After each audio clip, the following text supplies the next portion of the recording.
Hey, Bucky. Hey, Juicebox. So we got another $20 from my mom this week in the mail. Wow. Yeah, so she's really helping keep us afloat. I was just going to go ahead and spend it on some CBD from Two Tours. What do you feel about that? That's a great idea. I've actually been using it a little bit more this week, putting it in my morning coffee before I have to go to work and get on. I had to go into the office more often, so I'm wearing a mask all day around other people. The CBD in my morning coffee, it kind of takes the edge off a little bit. I have done that as well, and I think you're right. Since people are sending in funds to our podcast, we might as well spend it wisely at Two Tours CBD. So if you go to twotours.com/Raising Nashville, you can actually get a special on their CBD products. Yeah, that special is really great. I'm still not totally for sure what it is, but I've been assured that it is a 100% great deal. It's a benefit for the user and not the person who is promoting it. twotours.com/Raising Nashville. Two Tours CBD. We came home together. We grow together. Raising Nashville, Raising Nashville, Raising Nashville, Raising Nashville. Welcome to Raising Nashville. I'm Bucky. Juicebox. And whether you called them Granny, Grammy, Gramps, Grandpa, Grandma, Nanny, Nan, good Lord, the list can go on and on and on. This week we are covering a parental topic, which we've gotten away from the last few weeks, but we've had fun with the last few episodes, so we decided to get back into it. This week we are talking all things grandparents. Yeah, that's right. I kind of brought up this subject to Bucky because it's been on my mind over the past couple weeks.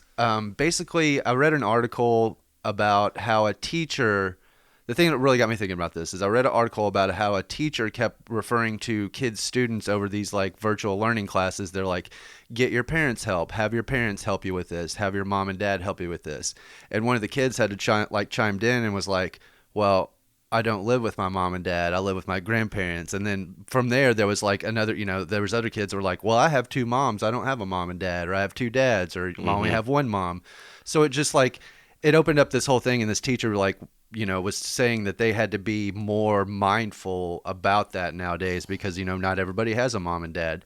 So that made me think about like how important grandparents really are, and like how they were important to us growing up, and how that role has changed over the past 20, 30, 40, 100 years. Like It feels like the grandparents, I mean, I guess same with parents, parenting has evolved, grandparenting has evolved. It's just all changing until hopefully we figure it out. And isn't that a thing that, consistently I've seen over my entire life is whether you have, a friend or a peer at school or a coworker or something. Sometimes you talk about your mom or your dad and certain, aspects of life, and you don't stop to think because you only see yourself, right? Yeah. And you don't stop to think that what if they don't have their mom or dad? What if their mom or dad passed? What if they're not in their lives and never were in their lives? And you just automatically assume everybody has a mom and a dad, which is not the case. And like you said, that is a good point that grandparents have historically been known. There's percentages of them that raise the children. Whether the mom and dad are alive or not, the grandparent takes that parental role in the family. Yeah, and we'll dive into some stats about that here in a little bit. But yeah, that is true, and that has become more normal. I mean, I don't want to say it's normal because there's still the percentage of kids that live with only their grandparents is still pretty low, but it's rose a lot in the past like 40 years. Yeah, so this week we're going to title this episode, What Happens at Grandma's Stays at Grandma's, because we're not only going to get into the grandparents' role in the grandchild's life, we're going to talk about, a couple of things, including spoiling grandchildren or boundaries or interfering grandparents, the history of grandparents, and we're going to give some stories about how grandparents influenced our lives, because as most people, they've influenced theirs. If you had at least one of the 4 potential grandparents you could have. Yeah, and that's another thing I was thinking about. Like, I fully realize there are people out there that don't have grandparents in their life, and we're not trying to be insensitive about that. Like, no, I only had one, growing up, because my mom's dad had passed before I was born. My dad's dad had passed before I was born. My dad's mom was there maybe until I was like 1 or 2, but I don't remember that. But Right. I did have my mom's mom was my rock up until I was, about 29 or 30 years old.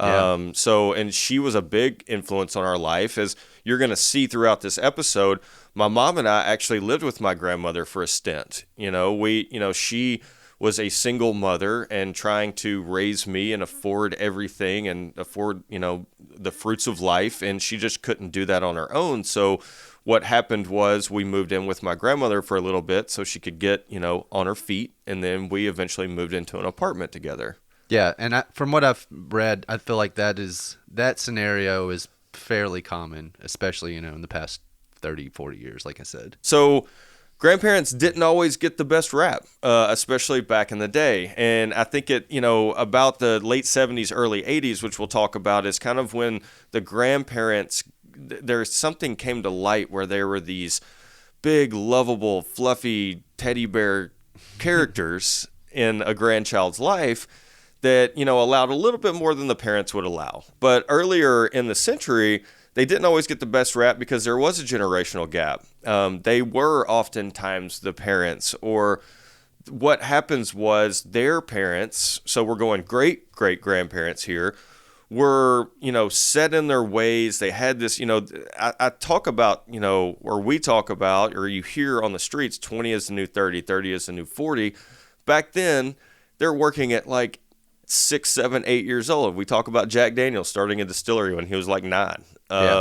So they had this way about them and their work ethic and life ethic that they would basically influence their children, who influenced their children. And, your children are just these kids still with kids with kids that are taking the grandparents' role. So the grandparent was often the disciplinarian. They were often the authoritarian. They were often, all of these things. They didn't have time because they were still working. They didn't have, the resources to have fun with these kids. They had to play that role. Yeah. And it wasn't fair to them, but society has allowed us to evolve. And, there's, obviously better jobs. There's a lot of things have happened over the last 100 years with women, especially in regards to, a mother and their parenting role and being able to go out into the workforce and become a baller. And, you see a lot of Mr. Mom stuff going on, throughout the 1900s. Yeah. So it all came to a fruition to me, and Juicebox and I have talked about this, but there was a book written by V.C. Andrews in the mid to late 70s called Flowers in the Attic. And I think that is the darkest period for grandparents ever. It's about these wealthy grandparents who, their daughter's husband dies, the dad dies, the daughter has to move back in with the grandparents, and the grandparents basically just lock these kids in the attic and control what happens to them. They're actually trying to hide them, and I don't want to even get into that story because it's disgusting and it's wrong, but it sheds bad light. Now, what came out of that late 70s book, I think, is probably the greatest thing that ever happened to grandparents, which was National Grandparents' Day. There was a lady working on this for a few years, and she was from West Virginia, and she was somewhat involved in the White House in an ethical type thing. And she was an advocate for the elderly because, they were the preservation of information. Mm-hmm. So that's what, to me, grandparents, I've studied a lot on this, is the preservation of information is defined as 3 generations. So you can get your history and your information in the old times and the way things were from grandparents, and then those grandparents die off and the parents become grandparents, and then that's how, all of this transcends across time. Mm-hmm. National Grandparents Day was actually enacted in 1978, signed into, I don't think it's law, but, it was signed into the day by Jimmy Carter. And he deemed it the first Sunday after Labor Day was always going to be Grandparents' Day. Oh, so we just missed it. We just missed it. Yeah. The thing is, Grandparents' Day was never meant to be a Hallmark holiday, right? It was a time for more family, for reflection, for things like that. You're not going to buy, there's cards out there. I was going to say, does Hallmark know that this was not supposed to be Hallmark? I'm sure there's cards out there, but maybe you get your grandparents some flowers, but it's kind of an overlooked holiday. I didn't celebrate it this year. No. And after doing research for this podcast, I feel kind of like a dick for not celebrating it. Yeah, right. But I love that. I want to read this because this is what was stated when Jimmy Carter signed it into effect in 1978 for National Grandparents Day. He released this statement. Grandparents are our continuing tie to the near past, to the events and beliefs and experiences that so strongly affect our lives and the world around us.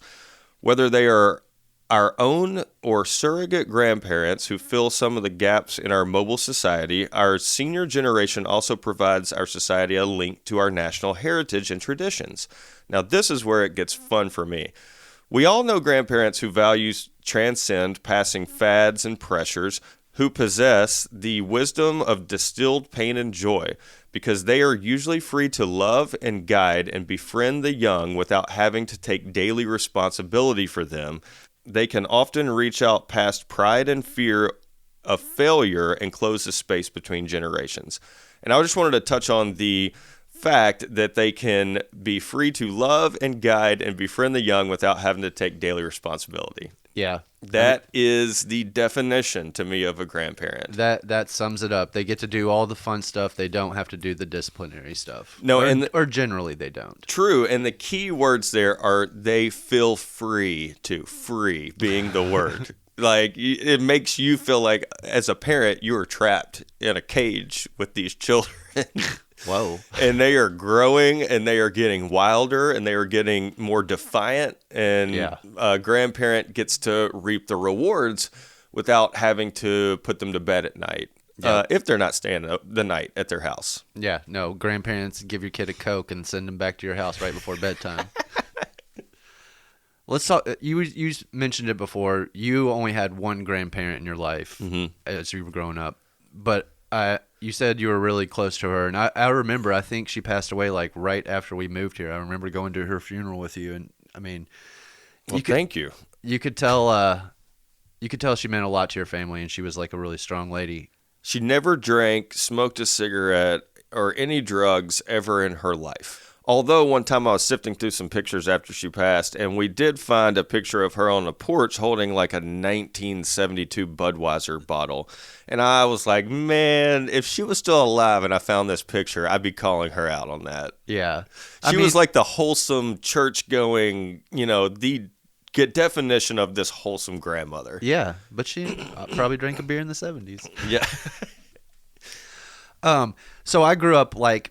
Both sets of my grandparents were in my life for a little while. My grandparents on my mom's side passed away when I was younger. I think my grandfather passed away when I was in like elementary school, and my grandmother passed away like maybe right when I was in middle school. Mm-hmm. So like I knew them, and I got to go over to their house, and it was like the same type of thing that we've kind of been talking about. Like my mom had to go to work. My mom and dad were divorced. My mom had to go to work. My dad was working, so my mom would take us over to her parents' house, and by that time my grandfather had already passed away. My grandmother was actually in a wheelchair at that point because she had had a stroke, but we would still go over there and she, watch TV and hang out with her and help her around the house or whatever. So it was like, even though she wasn't like able to do a bunch of active stuff, she was still there, and we still had some good times with her. She wasn't like the spoiling grandma or whatever. And then I had my grandparents on my dad's side were alive for longer, and they were both. My grandfather was like a super bad alcoholic for the longest time. So like when I was a kid, even into my adult years, like it was hard to even be around him. But then he got sober like late in life and became like a different person. It was like, it was actually like a pleasure to talk to him then, and he would like tell you about old times, and it wasn't just he was grumpy about work or whatever, or he was just drunk. That's great.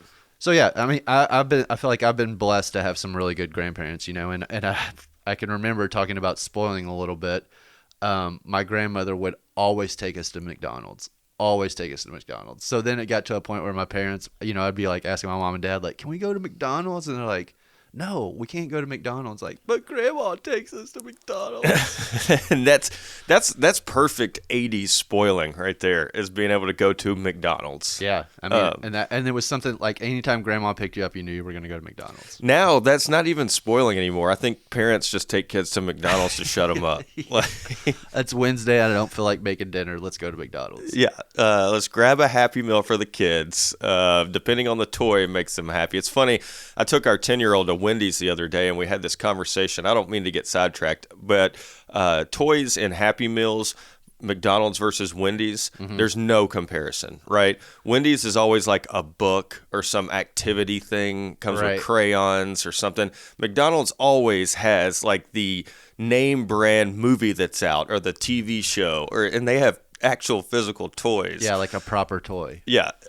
Wendy's, man, you got to step your game up. Yeah, I mean, I'm all for books. We've talked about it before on this podcast. But yeah, don't give me a book and a Happy Meal or whatever the Wendy's version of a Happy Meal is. You're already making me eat apples now and milk and yogurt. It's not like when we were kids. Yeah.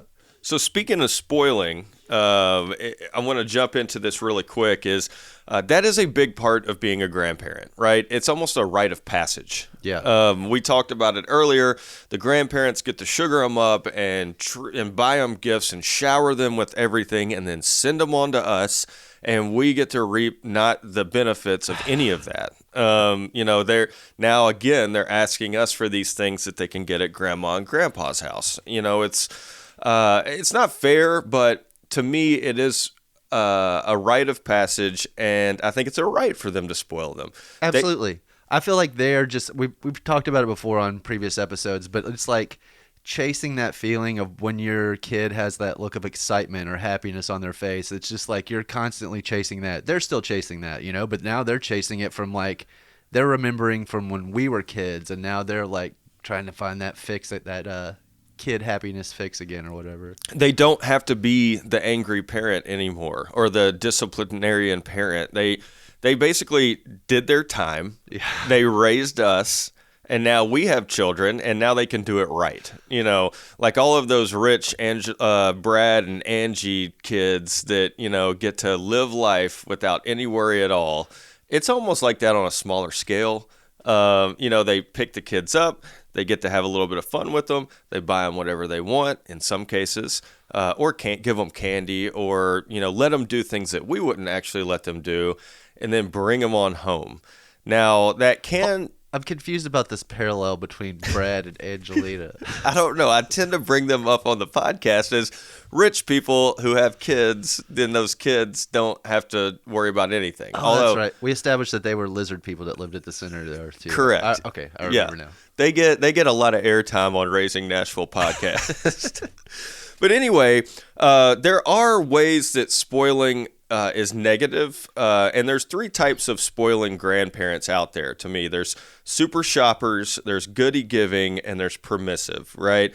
The super shoppers obviously buy too many things for the grandkids. Sometimes they buy inappropriate items, which not inappropriate in a bad way, inappropriate in, why would you spend this much money on this for this kid who doesn't even know what it is? Yeah. That drives me insane. Is it something that like they will grow into? Because I understand that a little bit, but if it's just something that they're like not even interested in, it seems like it's something that the grandparent was just interested in. It is, and they think that their grandparent in some cases are older than they actually are, and they are just itching for the day when that kid can play with that, so they've already got it for them, right? Yeah. No, I get that. I feel like I have to stop myself on buying some stuff for that exact reason sometimes. It's like my kid is 3 and my mom comes home with a skateboard and I'm like, what are you doing? Like, this isn't even close to the age he's supposed to have this. No, but super shoppers also try to outshine other people. And this is where it gets bad because grandparents sometimes, because obviously they've made it a little further in life, they're a little better off. At that point, they start outshining parents and this is the bad part, the grandparents on the other side. Right, yeah. And it becomes this bidding war on affection with things when what you could be doing is spending time with your grandchildren, helping them learn, playing a game outside, chasing a butterfly. I don't know.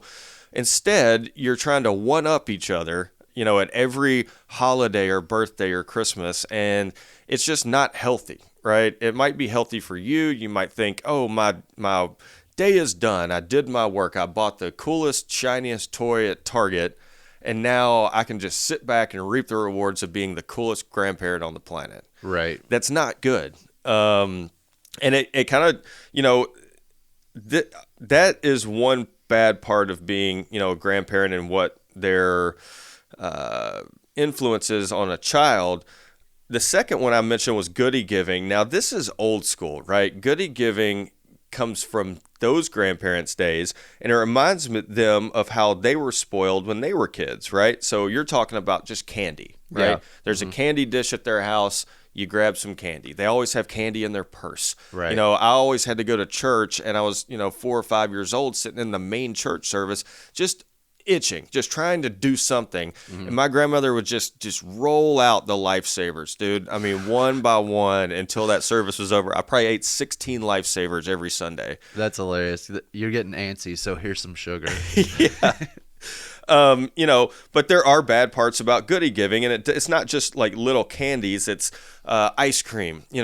My kid wants an ice cream sandwich. My mom is like, well, here's 3. If he asks for one, he's going to ask for another. He's going to ask for another one, which leads sometimes and in some cases to obesity, which is not good for a kid. Or like you said, a sugar rush, or too much intake of one thing is not healthy. That's very true. I can speak on as far as like the weight gain thing, like my grandmother, and I don't know if this is like something, that came from the Great Depression or something, like, or from not having much growing up, but like she was always adamant about us eating more food, and we were skinny kids growing up. And I remember my mom being like, if they're hungry, they'll eat. Like, there's no reason to force these kids to eat. It turns out my cousin ended up living with her for a while, and she became very obese because they forced her to eat like all the time. It was just like not healthy eating habits. There was like soda and stuff there. But meanwhile, they thought that they were, she thought that she was doing the best she could because, she wanted these kids to eat. Like, Sure. So there is a fine line there as far as like you said, treat giving. So other than super shoppers and goodie giving, the final one is permissive grandparents. Now, this is, to me, yes, it's a right. It gains affection from the kids. You're allowed a little bit of leeway here, but it kind of goes back to the title of this episode is what happens at grandma's stays at grandma's, or grandma's house, grandma's rules. You hear these things, but that's not always a great thing. I mean, I will give you a little bit of that, but then if you keep continuing and you continue to allow them to do things that their parents wouldn't, that encourages deceitfulness, lack of respect. It's where, you've got kids when normally you're punishing them and they say, okay, mom or dad, I won't do that, to grandma lets me do it. Or they don't even say grandma lets me do it. They just turn back into this person that reverses all of the discipline you've provided or direction you've provided. Yeah. So that's not always a good thing, but there's a little bit of that in every grandparent. All 3 of those things in moderation is okay, as long as you don't take it to the max. Yeah, and I agree. And I also feel like, like with anything, it's a conversation you need to have with them. I mean, you need to be like, this is what we're trying to do. We're trying to stop this behavior, or we're trying to start this behavior, or we're trying to, do this. So we need your help with that. Like, you can't, you can't negate the stuff we've been working on. So I want to switch gears here a little bit. I want to talk about kids that live with their grandparents. Maybe Sure. maybe with the parent also, or maybe there's no parent in the picture, or there's different situations all around. So as I brought up earlier, like the amount of kids living with their grandparents has ballooned a lot since the 70s, like the early to late 70s. And a big part of that is because, well, there's several reasons. There was always like kids getting pregnant too young and just not being able to take care of, like, there is kids being like somebody having a kid and then maybe being on military deployment. So the grandparent takes the kid for that. Sure. Then some of the bigger things that hit like in the 70s and 80s is drug addiction. Mm-hmm. That was a big part of the problem. Like, especially in the 80s, like crack addiction led to a lot of parents having to like give up their kids, and rather than putting them into the foster system, the grandparents would step in and take care of them. Sure. And that's continued on. Like, it's continued to go up over the past, like I said, since the 70s. In the late 2000s, like when the recession hit, I guess 2008, 2007, 2008, whenever that was, that led to another boom of a lot of kids living with their grandparents because the parents were losing jobs and like, shit was hitting the fan. Most of the grandparents, well, I shouldn't say most, a lot of grandparents already own their house. So that's not like, they're not having to pay rent or like they didn't take the hit as bad. They had retirement money coming in some cases. And I know that's not the situation for everybody, and that's, and then even after that, now with the opioid epidemic, like parents are getting, these people are getting addicted to opioids, and then it's just like you can't take care of a kid at all if you're strung out on that. So that's what's led to parents or to grandparents kind of taking over the parenting role. And it's really stressful. Like some of the stats, like grandparents with kids generally have an income like of like $20,000 to $25,000 because they're living off whatever their base retirement is. They're not working. Most of them are already retired. They're not going to go back to work. So they're trying to take care of themselves and a kid on this tiny budget, and they're getting very little help like from the system or whatever. It's depressing. On the flip side of that, can you imagine if you had just graduated from being a parent? What I mean graduated is like you just got to 18, right? Yeah. They go to college, they're enjoying it, or they sometimes don't go to college, but they're, 19 years old and they go to a party and end up, becoming a parent right then. And then all of a sudden, this thing you've been waiting for 18 years starts over. Yeah. And now you have a baby living with you and you're trying to care for it because your child might not be the most responsible person, which can happen in some cases. I read that 48 years old is the average age of a grandparent in the United States right now. That is, to me, it seems way too low. But then I know a girl who I went to middle school with. She's 1 year younger than me, 37. She just became a grandparent at 37 years old. My God. That is hard to fathom for me. I've got a 3-year-old and I'm 38. Yeah, I'm older than that, and I just had a kid. Yeah. So in her case, I'm sure she was one of the ones that was 18 years old, but she successfully raised a daughter who became the same age, 18, and is now having a child. So she will, without a doubt, be a great grandparent and potentially a great great grandparent. Yeah. So that's hard to think. I also read a stat that said 54% of grandparents spend more time with their grandchildren than theirs did with them. Is that the flowers in the attic phenomenon?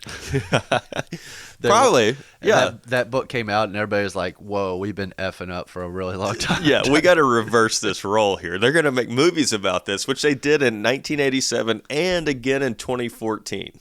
Another fun stat is 1 out of 4 parents rely on grandparents for childcare a few times a month. 1 out of 4 sets of parents. Oh, hell yeah. I mean, I have to say, if we lived in the same city as our parents, that once a week at least he would be going over to their house. Sure. And with that being said, and that stat being so big for, parents and relying on their parents to watch them for date night for, a day so they can work, especially during a pandemic. We're all working from home. It's like, this kid needs to go somewhere so I can get some work done. Absolutely. There are many different reasons why grandparents step in and you ask them or lean on them to watch your child. But that kind of goes back to the spoiling aspect of it and interfering grandparents. So if you're dealing with that and that's an issue with you, and you often butt heads with your own parents about how the child's supposed to be raised, what happens when they go to grandma and grandpa's house, what happens when grandma and grandpa come over, there are a few things that you can do. Juicebox touched on it earlier in the episode. It's about setting boundaries and talking, right? You want to talk to your parents about what your ideals are, how you want to raise this child, and set those boundaries. Be clear about what your intentions are. Don't patronize your parents. Don't patronize, any of the situations that they're being put in. Obviously, choose your words carefully because we all know grandparents can get offended pretty easily, right? They get butthurt, especially my mom, because I'm a very forward person with my mom. I'm not with everybody in life.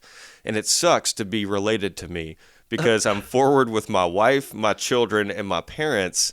And I'm not in general life, people I work with. There's a little bit more touchiness there. Yeah. But with my own family, I say it exactly like it is in my mind. And so that's why I have to choose my words carefully sometimes because I don't want to hurt feelings. The older people get, the more feelings come into play. I also think finding ways for them to help in raising your child. Another big part about interfering grandparents, if you think that they are, and not all of them do in any means, but support your partner because a lot of this time it might be your wife or your husband and they don't agree with what your parents, are doing or saying or how they're raising them. Yeah. So you have to be supportive because you chose that partner to go through life with and to raise children with. So you're going to have to support them and do the impossible task of talking to your parents about it. Right. And it's not easy, you know.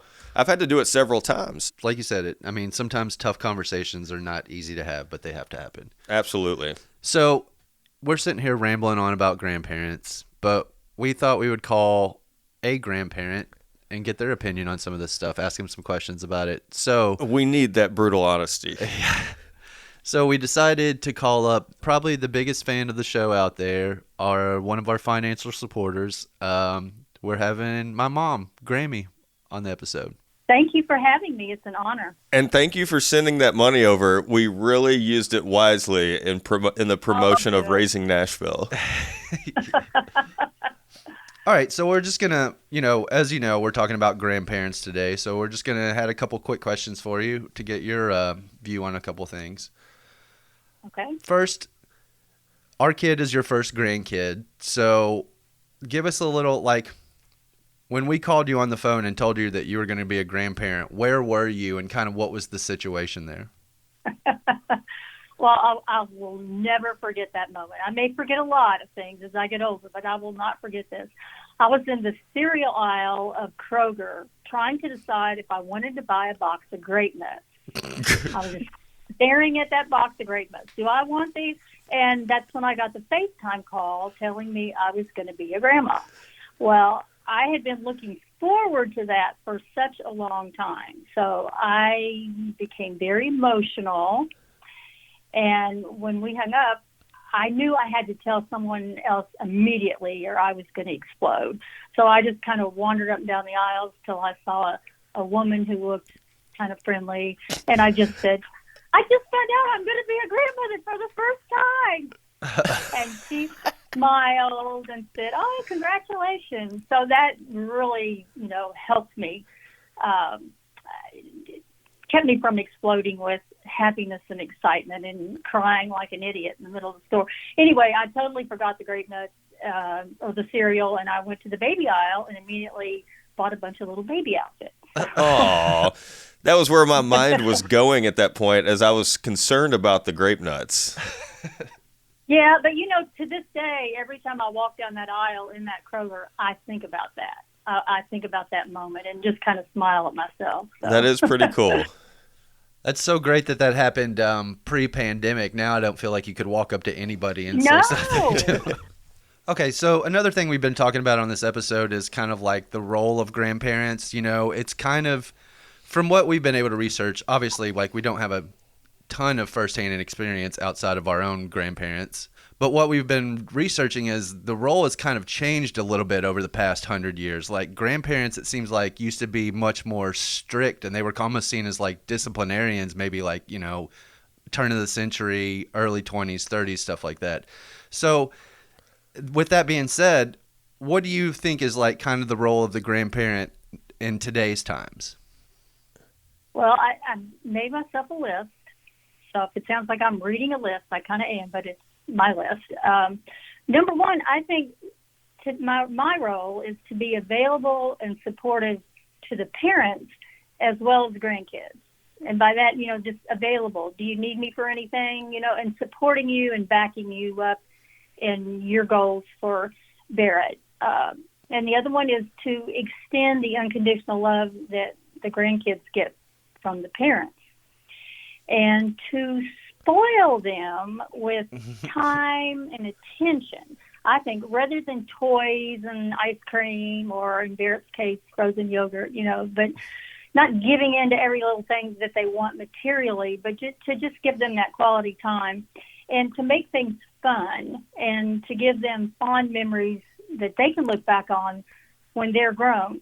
And I had two very wonderful grandmothers. One smothered me with presents and sometimes money. The second one gave me her time. We played together for hours.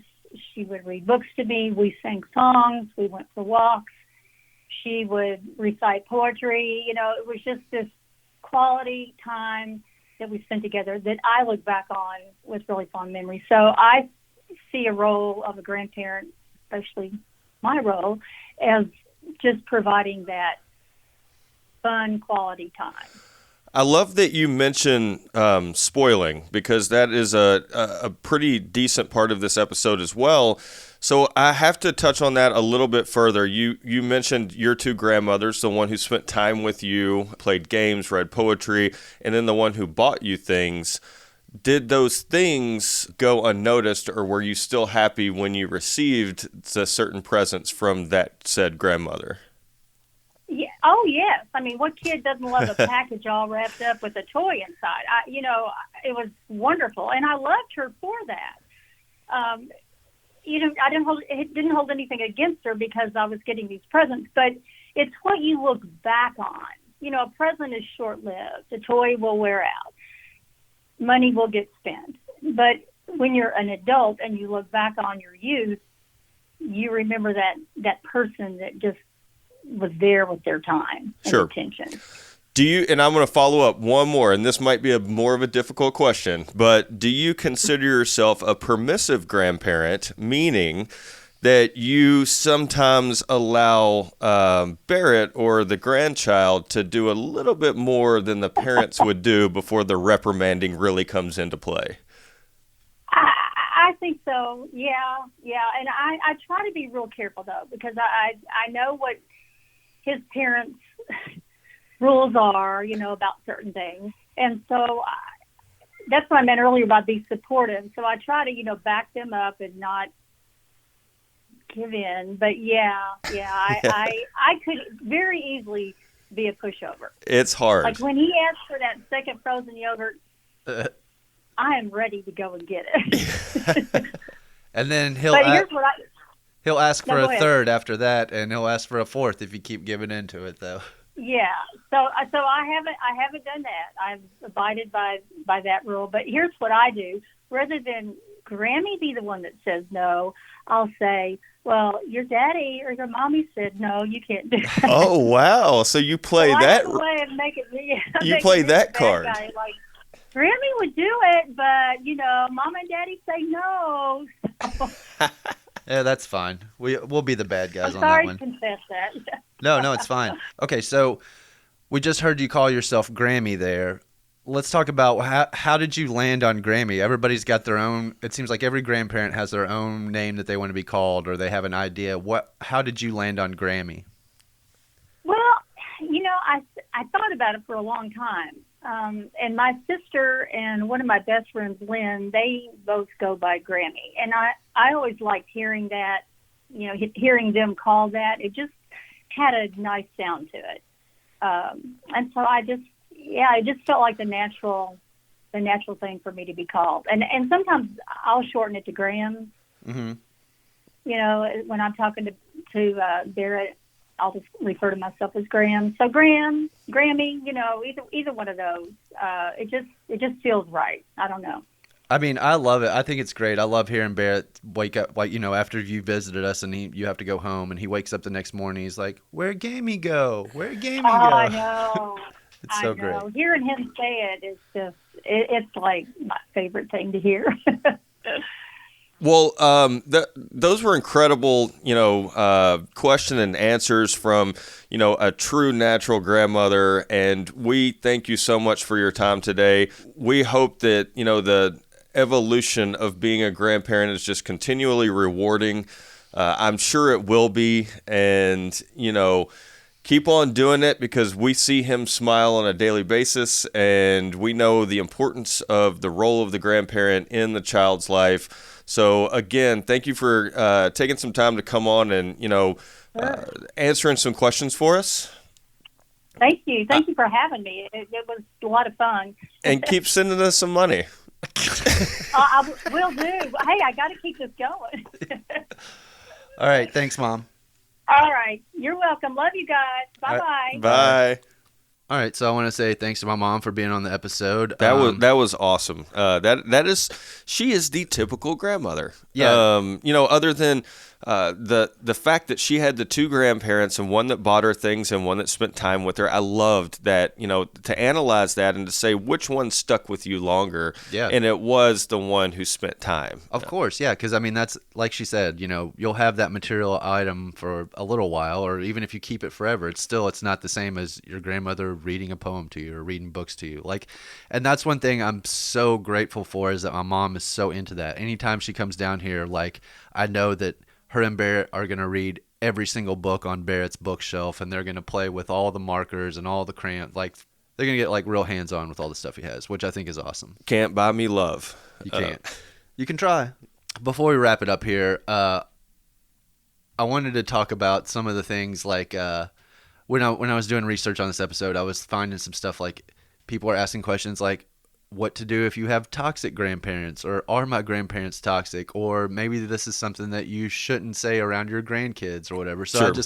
I want to just run through a list of some of these things, because I think some of them are pretty common sense, but I guess in the world we live in right now, maybe common sense isn't a natural thing. So one of them is never disrespect the choices of the kid's parents. Sure. Well, obvious one. Never voice your disagreement or disapproval with the parents in front of the kids. So basically, just don't step in and start telling the parents they're wrong in front of the kid.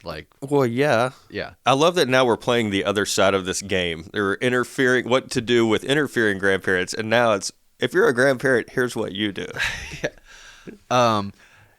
Here's another one that says, never secretly break mom and dad's rules. And it was kind of alluding to is it that thing where you don't tell mom I did this, or don't tell dad we went here? They want to avoid that. They're saying it's better, if you are going to give them that second ice cream sandwich, just be honest about it. The parents aren't going to be happy about it, but at the same time, it's better than hiding it, because then that creates a distrust, and then it's you're teaching a kid how to lie, which is another problem area. Don't try to pry information about your mom and dad.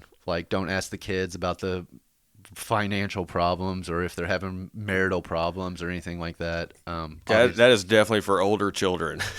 Yeah, well, I think it could even still be for younger kids. It's say your 5-year-old is over at your grandparents' house, and they're well, did daddy have 5 drinks after dinner last night, or 10? Oh, that's not good for my house.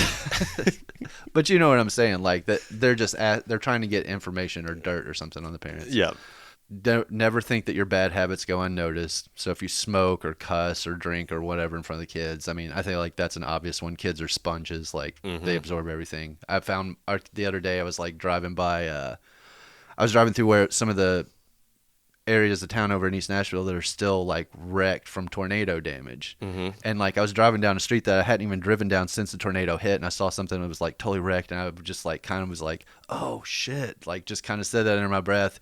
2 seconds later in the back seat, Barrett's back there going, oh shit, oh shit. So Yep. those kids will sponge it up. A couple of the other things, like they try to make you kids feel guilty. Like don't guilt a kid into like hanging out at your house or trying to, feel bad.